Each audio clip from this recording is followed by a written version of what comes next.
Hello students, this is Pramod Jadhav from Silver Green English School Vidyanagari.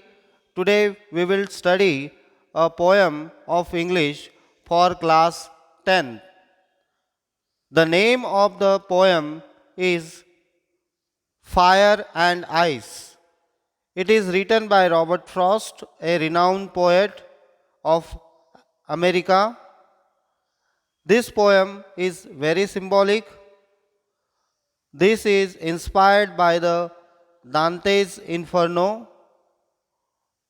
In this book, it is written that those who are doing wrong deeds, they are sinners. Sinners means papi, and they have been kept in hell. Hell means narak. It is a like fire, and there are, you can see, they are submerged in the lake of ice till their neck. Fire symbolizes here desire and ice symbolizes here hate. So, in this poem, the poet is discussing with us that the world ends in two ways, and only two reasons are there for ending the world. Number one is desire. So here fire symbolizes desire, and number two reason is that hate. Here hate represented by ice. So students, first of all, I will read the poem for you, then I will explain it. I will also discuss difficult words with you, and I will also discuss literary devices. So, let start reading. Some say the world will end in fire, some say in ice. From what I've tasted of desire, I hold with those who favor fire. But if it had to perish twice, I think I know enough of hate to say that for destruction, ice is also great and would suffice. Now, here, this poem is very small poem. It finishes in two stanza. In the first stanza, poet says, some say the world will end in fire. Now here some means some people. Some people say the world will end in fire. And some say in ice. Means some people say that the world will end in the ice. Now from what I have tested of desire. Now poet himself is telling us what is the test of poet, means what is the experience of the poet. I hold with those who favor fire. So here poet is agreeing with giving his own experience that he believes that the world will end due to desire. And here desire symbolizes as the fire. And that's why poet tells us here, I hold with those who favor fire. In the second stanza, poet says that, but if it had to perish twice. Now perish means die. Here, the world perish means what? If the world will end at the second time, then poet says us, I think I know enough of hate to say that for destruction ice is also great and wood suffice. So poet is telling us that if second time word would end, then there will be only cause, that is the eyes. Eyes symbolizes here hate. So people are having so much hatred, and due to this hatred, what will happen?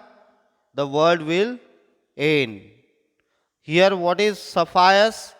Suffice is the word here that means be sufficient. So, poet tells us second time, if world is going to end, then hate will be sufficient for its end. So it is simple poem which tells us about the two things, desire and hate.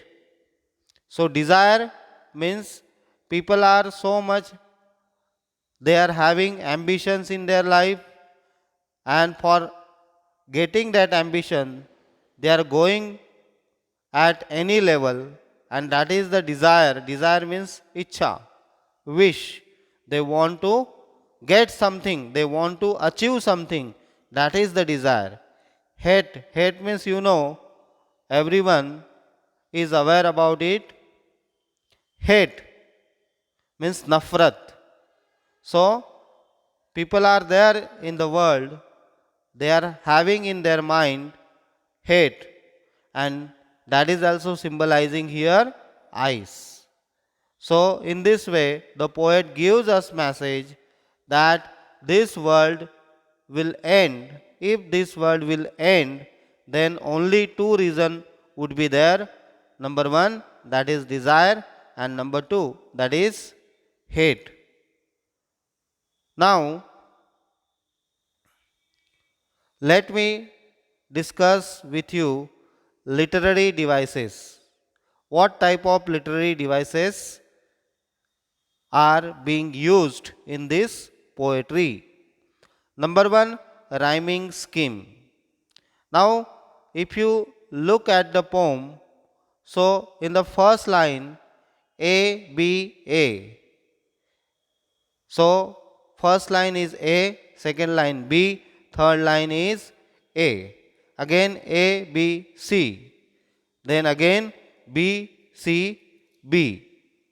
So, here rhyming scheme is used by the poet is A, B, A, A, B, C, B, C, B. So, first line, if you see the last word fire, that is A. Then you can see last word of the second line, some say in ice. So ice. So B. Again fire, desire. So here A. Then again fourth line, I hold with those who favor fire. So again A. But if it had to perish twice. So fifth line ends with the word twice. A, twice. Twice is doing the uh, pair with I. So it is again B. Again hate. Hate is, you can see here, hate is different. So that's why that is C. Again ice. So ice is B. Great. That is pairing with hate. So that is C. And again suffice. Suffice is pairing with ice. So that is B. So in that way, here rhyming scheme is A, B, A, B, C, B, C, B. Next, second literary device is being used by the poet is in this poem anaphora. So here definition of anaphora is, it is, you can see, what is the definition of the anaphora is, anaphora's definition is, it is repetition of word of the start of two or more consecutive lines. So if you see here, for example, in the first line some say, and second line again some say. So these two words repeated twice. है ना, first time and second time. So that's why it is anaphora. Now next, the third one is enjambment. When a sentence runs in two or more than two lines without having any punctuation, mark, that is called enjambment. So here if you see line number 6, 7 and again 8. So in that there is no punctuation. The whole sentence is continuing for 3 lines. So there is no punctuation mark, no comma, no full stop, there is no exclamatory mark. So that's why here it is enjambment.